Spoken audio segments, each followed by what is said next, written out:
Hey guys, how are we doing today? Today I'm going to show you how to hide your yarn while transferring or changing colors.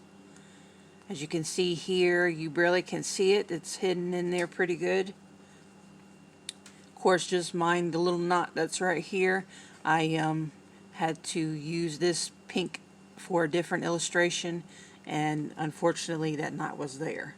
So as you can see, it's nice and neat. It's hidden behind to where we can't see it.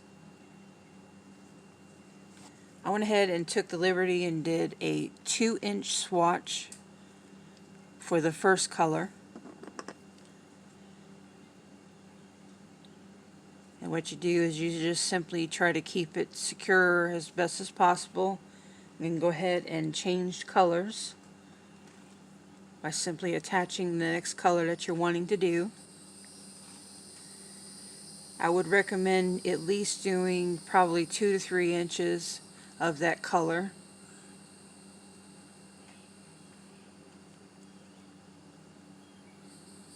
Of the previous color. Okay, go ahead and secure both ends there so this way they don't slide through. I went ahead and cut the yarn, leaving that amount that I just stated, 2 to 3 inches. Now what you'll do is, as best as you can, is securely hold on to both colors and proceed by doing, oops, see, I almost forgot, doing a chain 1,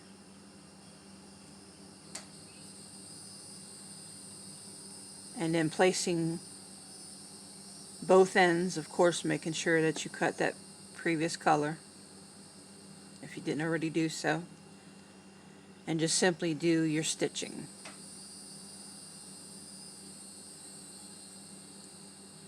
I'm doing a single crochet, so I'm just going to go ahead and do a single crochet. I don't know about you, but I struggle to hold on to more than one item.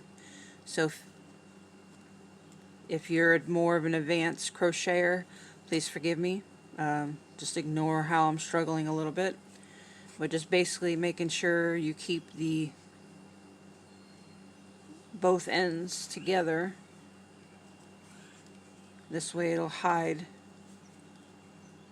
And then you don't have to fool with the color that you're dealing with now. It'll be behind along with the other, and you won't have to sew it in.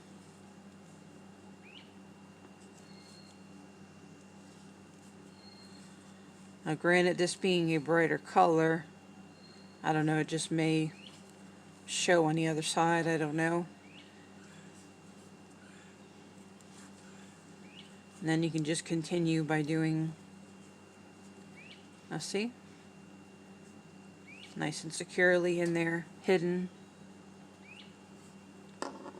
Personally, I'm going to go ahead and cut that little piece right there before I move any further.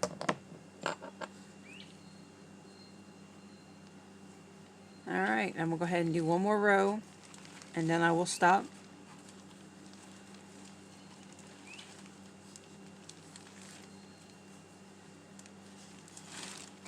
I don't know if you've gone to my page, but I've recently shared a creation that I just made.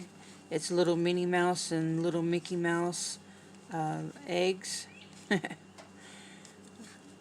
And in that